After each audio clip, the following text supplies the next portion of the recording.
Well, Cortana finally got old Yellard. Did we hit the AOL day or whatever? Is that what happened? I don't know. I think they officially deprecated it. Yeah. Shocking. I when they announced this was happening, I ran Cortana on a computer. It might have been this computer, Mm-hmm.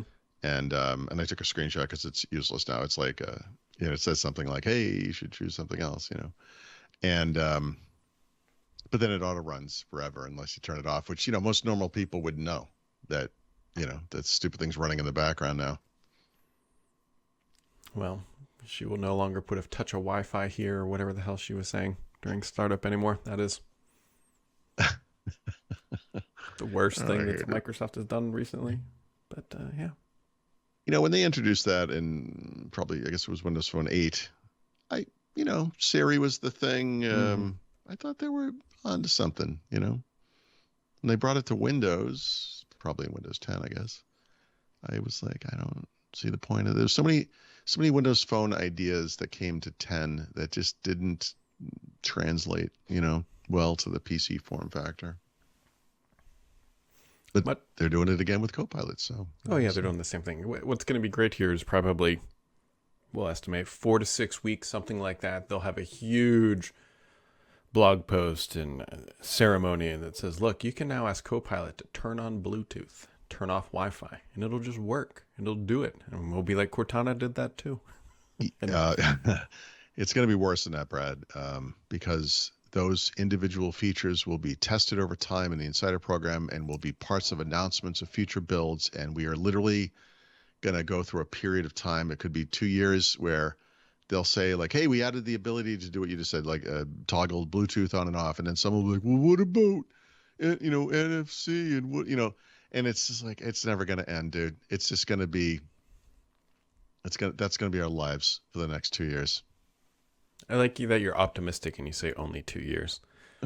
Well, 2 years is the amount of time they'll just give up on it. But yeah, we'll see what happens. Yeah, it's we'll see. Windows 12 will solve all of our quandaries. That's what they. Yeah, incrementing a number usually does the trick. I don't know. Windows 11 is basically Windows 10. Windows 10 is basically Windows 7. Like the basic core functionality of what Windows does today is damn near identical to 7, maybe even 95. There was a time back in the day where Windows releases would be largely about new features, of course, but really support for new hardware, right? And because there was a time in the PC space where hardware was rapidly, innovating.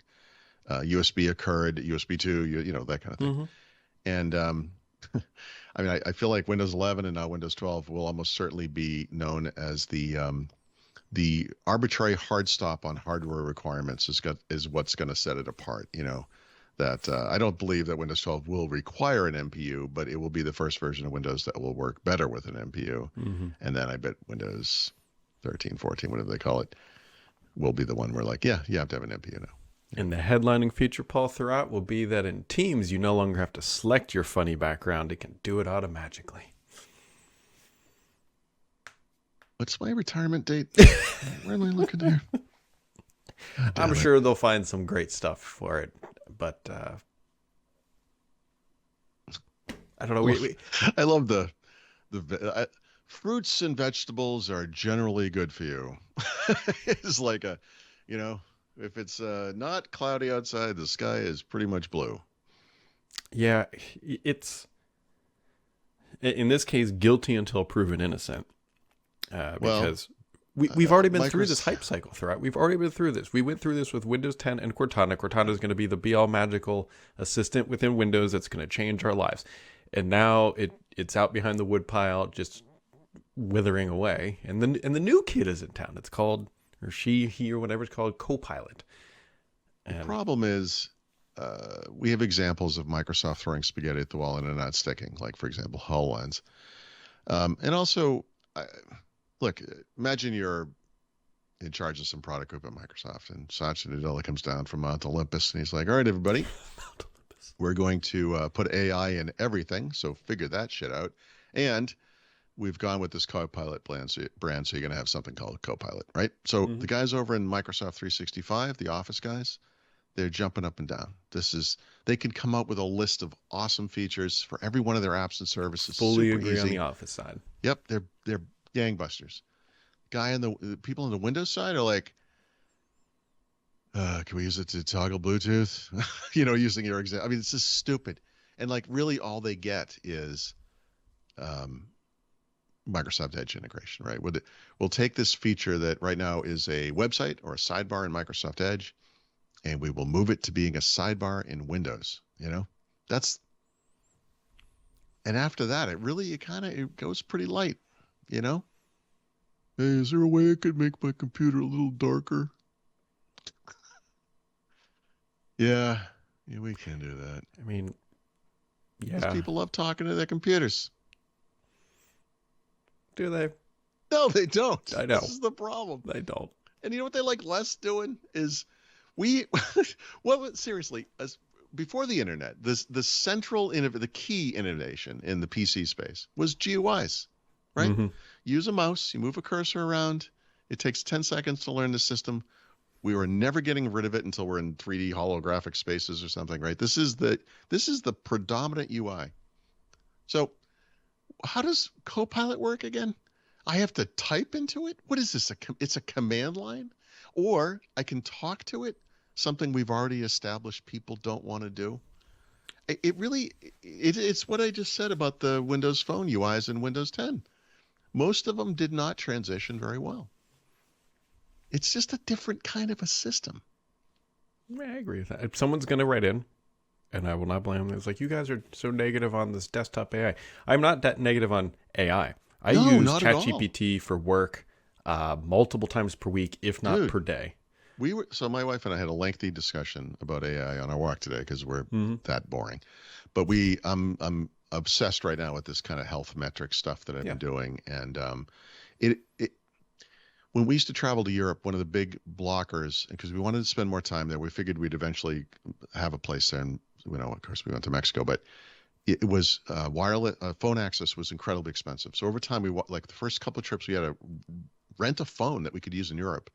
So we could contact my parents or her parents to see how the kids were doing from time to time.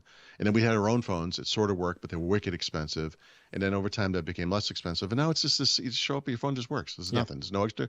So the same advances are happening in health with things like I have like a continuous glucose monitor. Whereas back in the day, you'd get like a once a year thing and they'd be like, all right, you should probably eat less sugar or something, and we'll see what it looks like in a year. And now you have this like incredible technology, but even this is very primitive, right? Or a Fitbit or an Apple Watch that measures all these these health metrics. Eventually, these things will do the things we really want to know, which is like our blood pressure, our blood glucose, our cholesterol levels, whatever it is. So like technology is advancing, but the thing that's going to make all of this work, the thing that's going to pick out the data in this mess of internet crap that's out there, is going to be AI. It's the most important thing that has happened in, I don't want to say our lifetime, but it's up there with the internet. I think it's more important than the GUI because it's going to expand past any of that stuff. It's huge. But, applying to this legacy desktop system, Windows, good luck. Find some stuff. Find some things that make sense. Maybe it's there. I'm not saying it isn't. I'm just saying the thing they come up with so far is not that compelling. Well, what they've come up, I shouldn't say what they've come up. What's been demonstrated over and over again is that it's really just a fancy search. It's a more capable search, I guess, if you will. Yeah. Which. Yeah. Okay. Do you need that built into the desktop? But still, so you've done this. You know exactly what I'm talking about when I say this. When people search on the internet, they try to type as little as possible. Yeah. Right? You want to get to this answer. You don't want to blah, blah, blah, blah, blah, blah. You usually kind of whatever it is. With AI, like say you're creating an image. You're like, I want a very specific image. I want an image that is a graveyard that had at night with a moon in the sky. And I want it to be in the style of like an oil painting, right? For some reason. And what I'm doing is coming up with a graphic for the site. So I want one grave to have an Apple logo on it, one to have a Microsoft logo, one to have a Google logo, blah, blah, whatever it is. The amount of typing I'd have to do to do what I just said is because that's what you do. It's complicated. It's a lot of typing. And you'll iterate on it because you will not do what you want the first time, and then you'll edit it, and you'll, because you have to stretch it out to the right aspect ratio or whatever. It's this is, I don't know, I think for a lot of people this is like anyone could see the value in it, but I think most people like, I don't really, I'm not trying to have a conversation here, Yeah. I just want to get to something. I want to be done. Yep. I think, right? The business world makes sense, but the consumer side is just not there. The use case hasn't really been proven as to what it's going to do. It's kind of a novelty. Yeah. For people out in the world, like you just want to ask it some stupid questions, or like, like we did this with voice assistants. Like you start talking to it like you're having a conversation or something, or tell me a joke, tell me a story, sing me a song, blah, blah, blah, whatever. I mean, it's super useful. But I mean, I think for the interaction, I think is a bit complicated for most people. I don't know. And I don't think adding a sidebar to Windows that provides yet another way to do the things we can already do. Are there no ways to surface functionality that are not annoyances? There might not be. I don't know. Yeah, I don't know. We're using an app that pops up a freaking dialog box in front of my face almost every time we start a meeting now. So they haven't figured that one out yet. Don't let the Teams guy get in touch with this thing, or get his hands on this thing. If only they had some sort of center built into the notification area on the taskbar that would be. Which, by the way, that begs the question, why isn't there a thing that does all of those things? Why isn't this Apple does this, frankly, on the Mac. They have it's not there, but I don't know if it's even called, but it is a sort of a sidebar of things like notifications and these other things. Microsoft has gone back and forth on having now two pop-up things on the side, depending on what you click. And it's kind of weird in Windows 11 because they clearly don't know what they're doing. But should these things all be consolidated into a single sidebar? The thing that Microsoft discussed doing in 2003 to Longhorn? Yeah, maybe. Right? Maybe they could put widgets in there. Just go full circle. The end game.